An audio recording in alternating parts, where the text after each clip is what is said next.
Russell fam, today we are going to make our version of beef chimichangas, shredded beef chimichangas, using our Fissler multi-pot.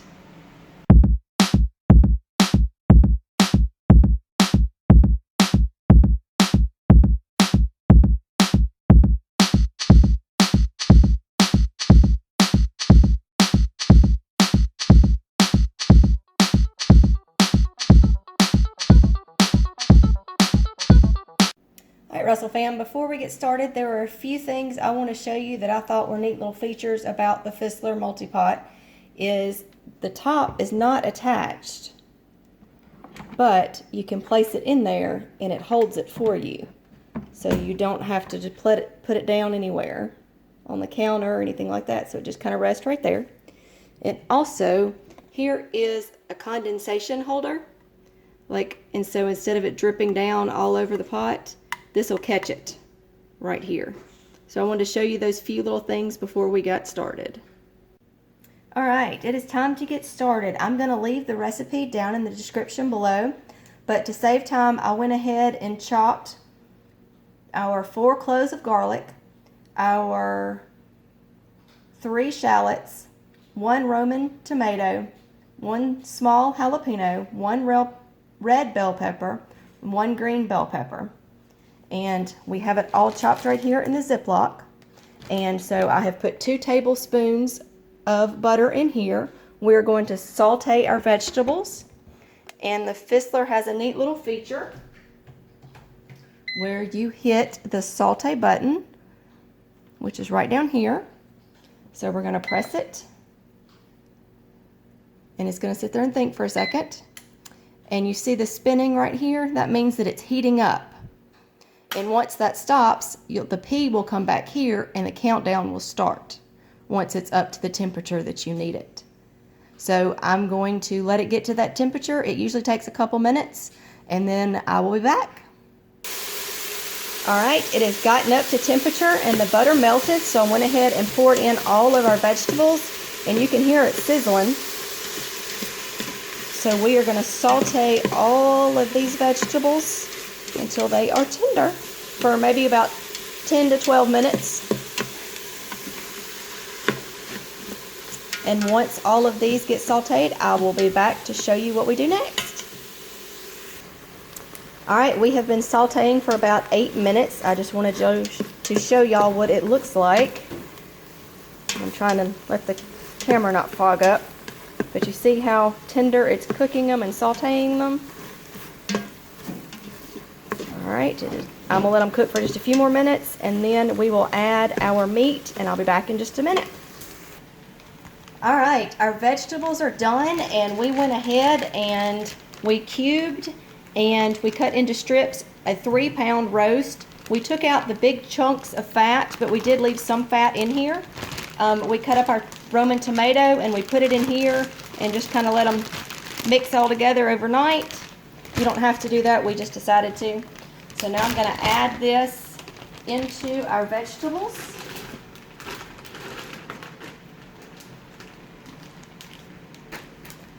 And I'm going to stir it around so you can see. See how we have some big chunks in here and some cubes and some strips. Hey Russell fam. Hey Russell fam. This way we just kind of end up with, big shreds and little shreds of meat. So we're going to mix it around. All right, and now I'm going to add in our seasonings, which I've already measured out. We have 1 1/2 teaspoons of cumin, a 1/2 teaspoon of Ancho chili pepper.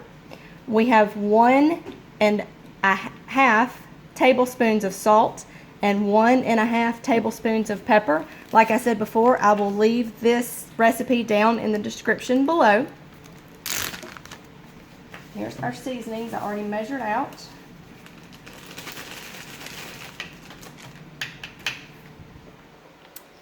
And they are right there. And now we are going to add 1 cup of tomato sauce. This is our homegrown tomatoes and tomato sauce that we're just going to pour in here.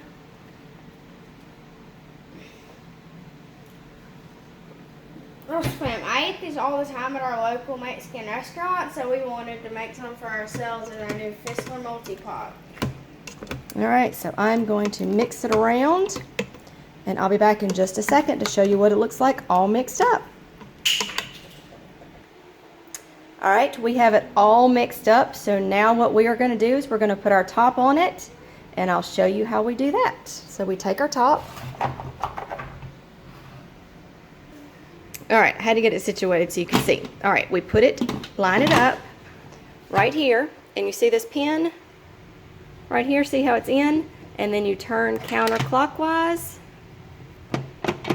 and it is locked. If it's sticking out like this, then it's not locked. You want to turn it all the way counterclockwise till you hear it lock, and then try to lift up. And so it is locked. And we're going to come over here to our seal, and you want to make sure you see release and seal, and we want to make sure that it's set to seal. And then we're going to come over here, and it'll time itself off just for safety. So if you have it plugged up, so now it's plugged up, and we are going to set it on slow cooking and hit slow cooking. Let's see if I can do it. Kind of hard to do it one-handed because I didn't want it to slide. Okay, and see, it automatically sets it to 4 hours, and now it is cooking. So we will be back when 4 hours is up. Okay, I just walked in the door from work. Becky has had to leave and take Bailey to karate, and they had some stuff to do this evening. The pot has about 54 minutes left on it, and man, as soon as I open the door in the house, it smells amazing. I can't wait to taste these, but we can start to hear some sizzling, so there is a little bit of pressure in there. I don't know if you can hear it on the camera, but from the last video we did the gumbo, and what I wanted to touch on that we didn't get to touch on in that video was when I usually make gumbo, even the hours I spend, making it, the hour or so stirring the roux, and the 4 hours of, low cooking and slow cooking and on the stove, it still has to sit in the refrigerator a couple of days before it's really good tasting with the flavors melding and everything. What surprised me about that when we tried that gumbo, and I wish I could have had the opportunity to share it on that video. You can go back and check it out. But the first taste of it right out of the pot, everything was just perfectly melded and perfectly tasted. And I think that's due to the pressure that builds up inside this thing. That's not high pressure, but there is some pressure there. And I think that makes everything meld together and taste good, because I sure didn't have to wait 2 days to get the best tasting gumbo.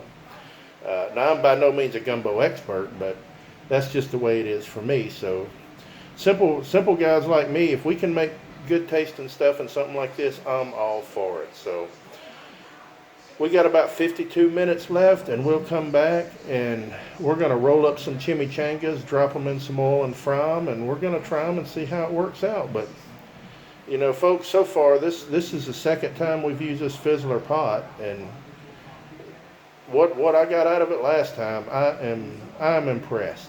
I mean, if I can do it, trust me, you can do it. All right, stay tuned. We'll be back.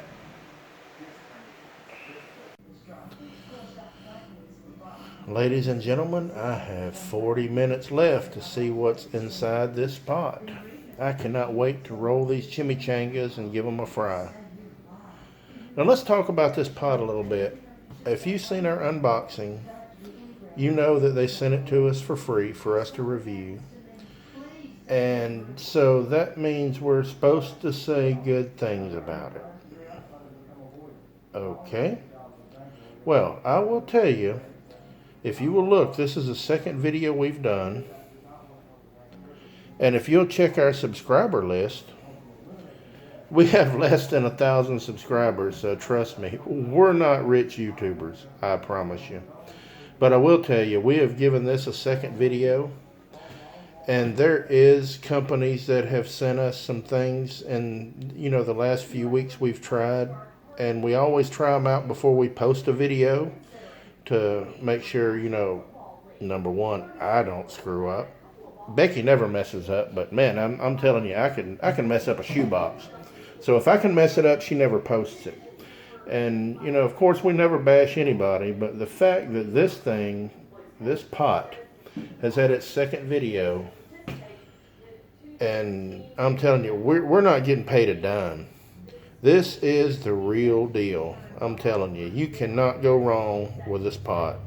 It is simple, it's easy, even I can't mess it up. So let's wait 38 more minutes and let's taste this chimichanga meat. Then we're going to roll them, then we're going to fry them, and we're going to let you guys be the judges. Stay tuned.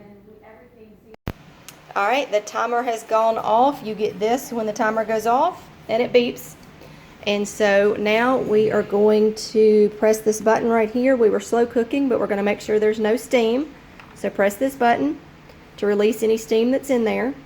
And we know there's not, so now we're going to come over here and go from seal to release and release it. And then, like I talked about, the lock over here. There it is. The lock, little pin right here. As we turn it, it's going to stick out to let you know that you're unlocked. And then you just take it, and there's going to be water, so be careful. And just lay your lid this way. And then look over in there at all that goodness. And there's a lot of liquid in here, so we are going to use a slotted spoon and scoop out the meat to make our chimichangas, or you can leave it like this and cook some rice and serve it over rice and have a Mexican meal that way. So I'm just going to scoop this out and get the juice out of it, and then we'll move over and show you the rest of the chimichangas. All right, it's time to make some of these chimichangas. So what I'm going to do, I've got a, what size is this flour tortilla? It's burrito. Our burrito. It is a 8 count. This looks like about a 10 inch. I'm thinking about a 10. So what I'm going to do, I'm going to lay it out on a cutting board. And you don't want to get too much because it'll run out. But to me, this is a forkful. But I want 3 fat forkfuls. So that's a pile. I'm going to do about 3 of those, like just 3 fat forks. And we drained off some of the juice, just not all of it, because you want a little bit. Yeah, because it's, when I get to sealing this thing up, you'll see why, because that liquid actually helps this thing seal up a little bit. So I'm going to pull this in to where, because I got to fold my sides in, and I don't want it to leak. So that's looking pretty good. So now Becky's going to put some cheese on it. Put a little more in there. Right now, I'm just going to fold it like you would a burrito. I'm going over the top. And I'm going to pack it in. Then when I get to here, see that liquid's running out. It's helping it stick. I'm going to bring these sides in. And bring this one in. Kind of pack that stuff back in as far as I can. Keep this down. Now I'm just going to keep it tight because that juice has actually helped make this thing a little doughy. And it made it a lot easier to work with. And I'm folding that in as I go. And I'm just rolling it. And you can see the juice rolling out right here. That's okay. That's going to help that thing stick together. And I'm going to just keep rolling until it comes all the way over. And I've got some toothpicks, and I'm going to stick it together. I've got, I don't know, 4 or 5 right here. I'm just going every ½ inch or so, just to.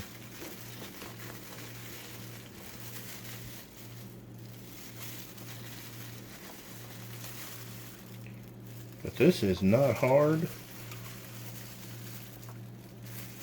I've got a little spot loose right there, so I'm going to stick one more right there. Now, my fryer is not big enough to use the basket, so I'm having to kind of manually do this. So I'm going to hold it with this, you know, I've got a little spoon right here. So once this thing starts frying and solidifying, it'll kind of start floating and stay off the elements. So I'm just going into 375-degree oil. And I use peanut oil, that's just because I like it.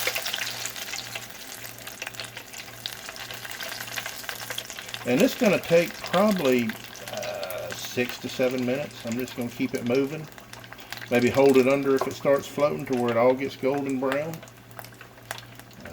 No real science to it. It's just kind of watching it. Oh, that's sounding good.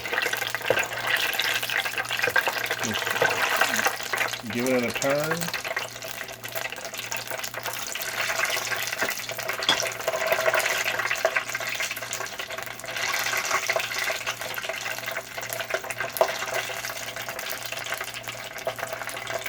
And we'll pause it right now so you don't have to sit through this, and we'll come back when I'm taking it out. Alright, it's been about, I don't know, 4 minutes, 5 minutes maybe. It hasn't been long. I'm just watching for it just to turn brown because everything's already cooked. So I'm just wanting to crisp it up. And I'm fixing to lift it out of the oil. I'm going to let it drain a minute. And you can use a plate with a paper towel. We have a paper towel over a little rack here. And what I'm going to do now is roll it over. Boy, that thing smells good. It is good. And I'm just going to, let's move this over a bit. We'll pull out my toothpicks. And I know this one, because it don't have cheese on top, has the cheese inside. Now that thing is crisp. It'll stay together, and we're going to plate everything up here in a few minutes, and we'll come back and show you how it looks. So stay tuned. Alright, we finished our last batch. I went ahead and bagged what was left over. This is probably enough to make 2 to 3 more of these batches. Batches. So you can probably make 3 more of these, so make 9 of them. Yeah. Something like that. Okay, so we cut into the one that we had put cheese on top of, and we put some pecani on top of it, and that is what it looks like. And I've got kids that are ready to dive into these. So I hope you enjoyed this video. Give us a thumbs up if you're new to our channel. Welcome. Don't forget to subscribe. And don't forget to get off video games, go outside and have some fun. Bye!